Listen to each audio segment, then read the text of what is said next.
وہ کسی چیز میں استعمال نہیں کر رہا، اپنے پاس محفوظ رکھنا چاہتا ہے، اس کا استعمال ہے.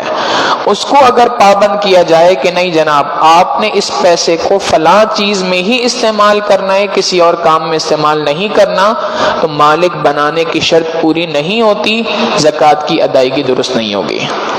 اور دوسری بات ہے زکوٰۃ کی ادائیگی کرتے ہوئے زکوٰۃ کی نیت کا کرنا یہ بھی لازم ہے.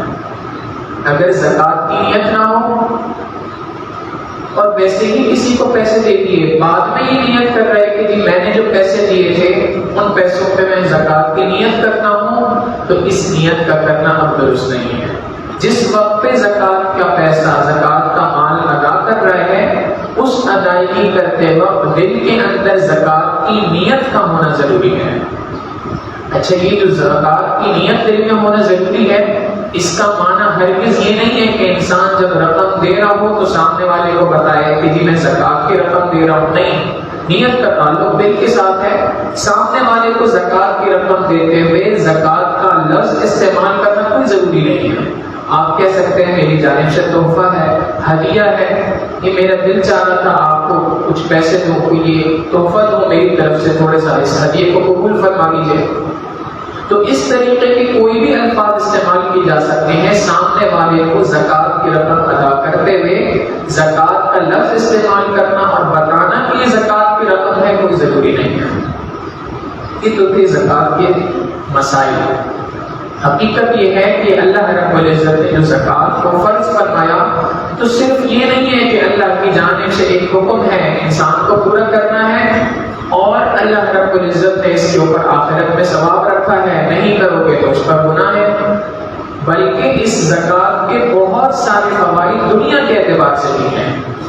زکوٰۃ کا سب سے پہلا فائدہ یہ ہے کہ اس زکوٰۃ کی ادائیگی کے ذریعے سے اللہ رب العزت انسان کو روحانی اعتبار سے ترقی عطا فرماتے ہیں. روحانی ترقی کے اندر زکوٰۃ کی ادائیگی بہت زیادہ معاون ہے. انسان کی قلب کی، دل کی صفائی کے اندر زکوٰۃ کی ادائیگی کا بہت بڑا دخل ہے. چنانچہ جو کوئی شخص بھی بات چاہتا ہو کہ میں روحانی اعتبار سے اپنی ترقی کرنا چاہتا ہوں اور روحانی ترقی کے لیے مختلف محنتوں کے اندر اپنے آپ کو لگا رہا ہو، مگر ان ساری محنتوں کے ساتھ ساتھ اگر زکوٰۃ واجب ہونے کے باوجود، فرض ہونے کے باوجود وقت پر زکوٰۃ ادا نہیں کر رہا، اس کی روحانی ترقی کے اندر وہیں پہ یہ بات رکاوٹ بن جائے گی. اور جو شخص زکوٰۃ کو پابندی کے ساتھ ادا کرتا ہے، اللہ رب العزت روحانی اعتبار سے اس کو ترقی عطا فرماتے ہیں. قرآن کریم اس بات پہ گواہ ہے. اللہ رب العزت فرماتے ہیں خذ من اموالہم صدقۃ تطہرہم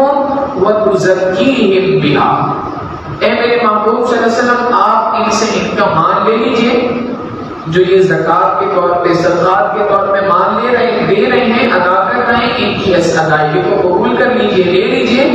تو طاہرہم، اللہ رب العزت اس مال کی ادائیگی کے ذریعے سے ان کے دلوں کو پاک کر دے گا. وتزکیہم بہا، اور دل کی صفائی کر دے گا. یہ دل کی صفائی وہ ہے جس کے بارے میں پروردگار فرما رہے ہیں قد افلح من تزکا، جس کے دل کی صفائی ہو گئی، دل پاک صاف ہو گیا، تحقیق حقیقتاً وہ شخص دنیا اور آخرت دونوں میں کامیاب ہو گیا. اللہ رب العزت ایمان والے کی نشانی بیان کرتے ہیں وَسَيُجَنَّبُهَا الْأَتْقَى الَّذِي يُؤْتِي مَالَهُ يَتَزَكَّى. وہ شخص جو تقویٰ بھری زندگی گزارتا ہے، اپنے مال کی زکوٰۃ کو ادا کرتا ہے، الَّذِي يُؤْتِي مَالَهُ، اللہ کے راستے میں اس مال کو خرچ کرتا ہے، يَتَزَكَّى، اس کے ذریعے سے اللہ رب العزت اس کے دل کو پاک صاف فرما دیا کرتے ہیں. اور حقیقت بھی یہی ہے کہ زکوٰۃ کا لغوی معنی بھی یہی ہے. زکوٰۃ کے لفظ کے معنی لغت کے اعتبار سے بھی یہی ہے کہ زکوٰۃ کہتے ہیں پاکیزگی کو، پاکیزہ کرنے کو. لہٰذا جو کوئی شخص بھی زکوٰۃ کی ادائیگی کرتا ہے، سب سے پہلا فائدہ اللہ کی جانب سے یہ ملتا ہے کہ زکوٰۃ کے مال کو ادا کرنے کی برکت سے اللہ رب العزت اس کے دل کا تزکیہ فرماتے ہیں، دل کو پاک فرماتے ہیں، روحانی اعتبار سے اس کو ترقیاں نصیب فرماتے ہیں. اور دوسرا بڑا فائدہ زکوٰۃ کا یہ ہے کہ اس زکوٰۃ کے مال کو ادا کرنے سے اللہ رب العزت بقیہ مال کو پاک صاف فرما دیا کرتے ہیں. دیکھیں ایک بات تو یہ ہے کہ ایک شخص جان بوجھ کر حرام مال کماتا ہے، شریعت کا حکم یہ ہے کہ سارا کا سارا مال جو حرام کمایا ہے اس مال کو اللہ کے راستے میں بغیر ثواب کی نیت کے صدقہ کیا جائے گا، یہ لازم ہے بندے پر، اس کے بارے میں تو کوئی دوسری رائے نہیں۔ لیکن ایک شخص نے حلال طریقے سے مال کمایا، اس مال کے کمانے میں انسان ہونے کے ناطے کمی کوتاہی انسان سے ہو جاتی ہے۔ مثال کے طور پر ملازمت تھی، 9 سے 5 کا وقت تھا، اب 9 سے 5 کے وقت میں فطری اعتبار سے کچھ منٹ اگر آگے پیچھے ہو گئے، یا 9 سے 5 کا وقت آپ نے کسی کمپنی میں کسی جگہ پر دے رکھا ہے کہ میں اس سے اس وقت کے درمیان میں یہاں پر ملازمت کروں گا، اب اس وقت میں انسان کسی ایسے کام میں مشغول ہو گیا، کوئی ایسی لاپرواہی ہو گئی انجانے کے اندر، جان بوجھ کے ہو گئی تو وہ تو غلط ہے، اس کے بارے میں الگ مسائل ہیں، علماء سے پوچھے جائیں، لیکن اگر انجانے میں کوئی ایسی غلطی ہو جاتی ہے جس کی وجہ سے حرام مال کی آمیزش ملاوٹ ہو جاتی ہے اس کے اس مال کے ساتھ، اللہ رب العزت فرماتے ہیں یہ جو انجانے کے اندر آمیزش ہوئی ہے غلط مال کی اس مال کے ساتھ، زکوٰۃ کی ادائیگی کی برکت یہ ہے اللہ رب العزت اس مال کے اندر جو حرام کی آمیزش ہوئی ہے اس حرام کی آمیزش کو پاک و صاف فرما دیا کرتے ہیں۔ اور زکوٰۃ کی ادائیگی کا تیسرا بڑا فائدہ یہ ہے اللہ رب العزت زکوٰۃ کی ادائیگی کی برکت سے انسان کے مال میں اضافہ فرماتے ہیں۔ بڑی عجیب بات ہے، انسان یہ سمجھتا ہے کہ اگر میں سود لیتا ہوں تو سود کا مال لینے سے، پیسہ سود کا وصول کرنے سے مال بڑھتا ہے، اور اس کے مقابلے میں اگر میں زکوٰۃ ادا کرتا ہوں تو میرے پاس سے مال جا رہا ہے تو مال کم ہو رہا ہے۔ اللہ رب العزت فرماتے نہیں یمحق اللہ الربا ویربی الصدقات، اللہ رب العزت سود کے اس مال کو تباہ کرتا ہے، اور اس کے مقابلے میں جو تم زکوٰۃ دیتے ہو، صدقات دیتے ہو، اللہ کے راستے میں مال کو خرچ کرتے ہو، اس مال کے خرچ کرنے کو اللہ رب العزت بار کو اس کے بڑھا دیا کرتے ہیں۔ وما آتیتم من زکاۃ تریدون وجہ اللہ، جو کوئی بھی تم اللہ کے راستے میں زکوٰۃ ادا کرتے ہو اور اس سے تم اللہ کی رضا کو چاہتے ہو، فَأُولَٰئِكَ هُمُ الْمُضْعِفُونَ، اللہ رب العزت اس کو دگنا کر کے تمہیں واپس لوٹاتے ہیں۔ کتنا لوٹاتے ہیں؟ حقیقت یہ ہے، ہم یوں کہہ سکتے ہیں دنیا کے اندر انسان جب کسی سے کاروبار کرنا چاہتا ہے تو کاروبار کرتے چاہتا ہے کہ میں اپنا مال وہاں لگاؤں، کاروبار اس کے ساتھ کروں جس کے پاس کاروباری اعتبار سے زیادہ مال و دولت ہو، کہیں جا کے بات جی بڑی پارٹی کے ساتھ کاروبار کیا جائے۔ حقیقت یہ ہے اللہ سے بڑی پارٹی کوئی نہیں ہے، اللہ سے زیادہ خزانے کسی کے نہیں ہیں، لہٰذا اللہ کے ساتھ کاروبار کیجیے، اللہ کے راستے کے اندر مال کو خرچ کیجیے۔ دیکھیے اللہ رب العزت کس طریقے سے انسان کو عطا کرتے ہیں، واپس لوٹاتے ہیں۔ اللہ رب العزت قرآن کریم میں ایک مثال بیان فرماتے ہیں، ایک کسان ہوتا ہے، اس نے ایک بوری خریدی دانے کی، بیج کی، اور یہ بیج کی بوری خرید کر وہ کھیت کے اندر جاتا ہے،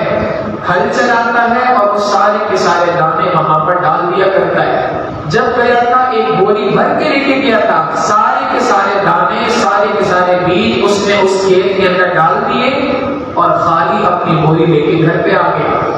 اب اس کے بعد کچھ وقت گزرتا ہے، اب یہ ایک بوری لے کے واپس نہیں جاتا، ایک کے مقابلے میں سینکڑوں بوریاں اٹھا کے لے کے جاتا ہے۔ اب وہاں پر جاتا ہے، وہ فصل پک چکی ہوتی ہے، اس سے اس پھل کو، اس چیز کو اٹھاتا ہے، نکالتا ہے، توڑتا ہے اور توڑ کے اپنے بوریوں میں بھرتا جاتا ہے۔ ایک بوری زمین کو دے دی، زمین نے واپسی پر سینکڑوں بوریاں دے دی۔ اللہ رب العزت فرماتے ہیں جو کوئی شخص بھی زمین میں ایک بیج ڈالتا ہے، ایک دانہ ڈالتا ہے، اللہ رب العزت 700 دانے اس کو لوٹایا کرتے ہیں۔ مثل الذین ينفقون اموالهم فی سبیل اللہ، اللہ کے راستے میں مال کے خرچ کرنے کی بعینی یہی مثال ہے۔ جو اللہ کے راستے میں مال کو خرچ کرے گا اللہ رب العزت اس کو 700 گنا لوٹائیں گے۔ یہ اللہ کا وعدہ ہے، عام بندے کا وعدہ نہیں ہے کہ جس کے اوپر انسان سوچے کہ پتہ نہیں ملے گا کہ نہیں ملے گا، یہ اللہ رب العزت کا وعدہ ہے۔ لا یخلف اللہ وعدہ، اللہ اپنے وعدے کی خلاف ورزی نہیں فرماتے۔ اور زکوٰۃ کی ادائیگی کا چوتھا بڑا فائدہ یہ ہے اللہ رب العزت زکوٰۃ کی ادا کرنے کے بعد بقیہ مال کی اپنی جانب سے حفاظت فرماتے ہیں۔ انسان کا وہ بقیہ سارا کا سارا مال محفوظ ہو جاتا ہے۔ نبی علیہ الصلوۃ والسلام نے ارشاد فرمایا حسنوا اموالکم بالزکات، زکات کی ادائیگی کے ذریعے سے اپنے مال کو محفوظ کر لو، اور عام لفظ محفوظ کرنے کا استعمال نہیں کیا بلکہ لفظ استعمال کیا حسنوا، اپنے مال کو کلوں میں قید کر لو اللہ کے راستے میں زکات کو ادا کر کے۔ جب انسان اللہ کے راستے میں زکات ادا کرتا ہے تو بقیہ مال جو بچ جاتا ہے وہ ایسے ہی ہے جیسے قلعوں کے اندر قید ہو گیا، اللہ رب العزت اس مال کی کامل حفاظت فرمایا کرتے ہیں۔ چنانچہ سینکڑوں کی تعداد میں ایسے واقعات ہو گے کہ جہاں پر آگ لگ گئی، کاروباری اعتبار سے 20 لوگوں کا نقصان ہو گیا، لیکن درمیان میں ایک شخص ایسا موجود تھا جو مکمل طور پہ کامل اپنی زکات ادا کرتا تھا، اللہ رب العزت اس کی وجہ سے اس کے مال کی پوری حفاظت فرماتے ہیں۔ اور اسی کے مقابلے میں نبی علیہ السلام کی دوسری حدیث مبارکہ ہے کہ اگر کوئی شخص اندازے سے زکات نکال رہا ہے، زکات کے نکالنے میں ڈنڈی مار رہا ہے، چاہے سستی کی وجہ سے ڈنڈی مار رہا ہو، چاہے ویسی حساب کتاب کر کے سستی کر رہا ہو، اور زکات کی ادائیگی پوری نہیں کر رہا، زکات کا کچھ مال اس کے مال کے ساتھ ملا ہوا ہے۔ مثال کے طور پہ ایک شخص کی زکات دی 2300 روپے اور اس نے 2000 روپے ادا کر دیے، 300 روپے باقی ہیں۔ اب یہ جو 300 روپے زکات کے اس کے مال کے ساتھ ملے ہوئے ہیں، نبی علیہ السلام فرماتے ہیں جس کسی کے مال کے ساتھ زکات کا مال مل گیا،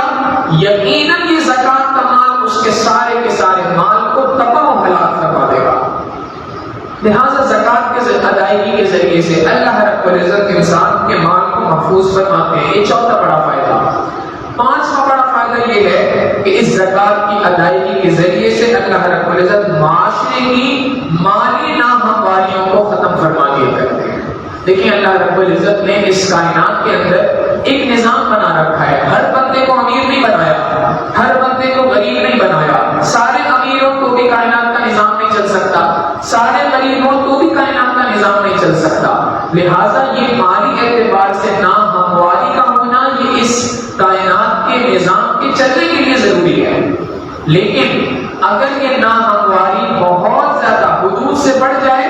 اتنی بڑھ جائے کہ غریب امیر آدمی کا کتا جو ہے وہ تو کشتے کھا رہا ہو، زعفران کھا رہا ہو، اور دوسری جانب غریب آدمی بھوک کی وجہ سے روڈ پر تڑپ کے مر رہا ہو، تو یہ مالی ناہمواریاں ایسی ہیں جو کسی معاشرے کے اندر اچھی نہیں سمجھی جاتی۔ زکات اللہ رب العزت نے وہ نعمت عطا فرمائی ہے جس کی وجہ سے مالی ناہمواریوں کے درمیان جو بے قاعدگیاں ہوتی ہیں، اللہ رب العزت اس گیپ کو ختم فرما دیتے ہیں، کم فرما دیتے ہیں۔ معاشرے کے اندر جو سوشل کلاسز بن رہی ہوتی ہیں کہ امیر ترین ہوتا جا رہا ہے، غریب ترین ہوتا جا رہا ہے، اللہ رب العزت اس گیپ کو ختم فرما دیتے ہیں، کم کر دیتے ہیں، اور معاشرے کا ہر فرد ایک اچھی زندگی گزارنے کا قابل ہو جاتا ہے۔ اور چھٹا زکات کا فائدہ، لاسٹ بٹ ناٹ لیسٹ،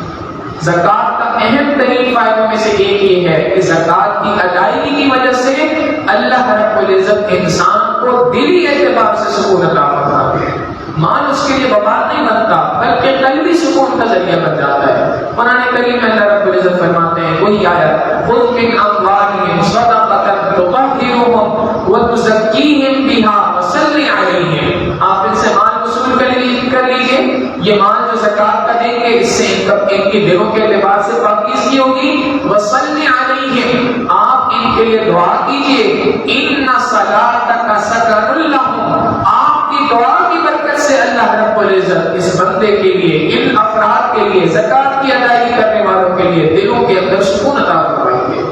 آج دل کے سکون کے نہ ہونے کی کمپلین پورے معاشرے کے اندر ہے۔ زکات کو وقت پہ ادا تو کر کے دیکھیں، زکات کو خوش و خرم انداز کے اندر اہتمام کے ساتھ ادا کر کے تو دیکھیں اللہ رب العزت کس طریقے سے انسان کو خوش و خرم زندگی عطا فرماتے ہیں، کس طریقے سے دلی اعتبار سے سکون عطا فرماتے ہیں۔ جیسا کہ زکات کے موضوع کی ابتدا میں بات کی تھی کہ یہ زکات کی چند بنیادی مسائل ہیں جو یہاں پر ذکر کیے ہیں، اس کی تفصیلات یقیناً موجود ہیں۔ ہر بندے کے اعتبار سے مسائل کے اندر فرق آ جاتا ہے، اس کے حالات کے اعتبار سے، لہٰذا تفصیلات پوچھنے کے لیے علماء کرام سے، دارالفتہ سے ضرور رابطہ کریں، اور رابطہ کر کے احکامات کو سن کر سمجھ کر اس کے مطابق عمل پیرا ہو۔ اللہ رب العزت ہمیں تمام مسائل کو صحیح معنوں میں سیکھنے سمجھنے اور اس کے مطابق عمل پیرا رہنے کی توفیق عطا فرمائے۔ وآخر دعوانا ان الحمد للہ رب العالمین۔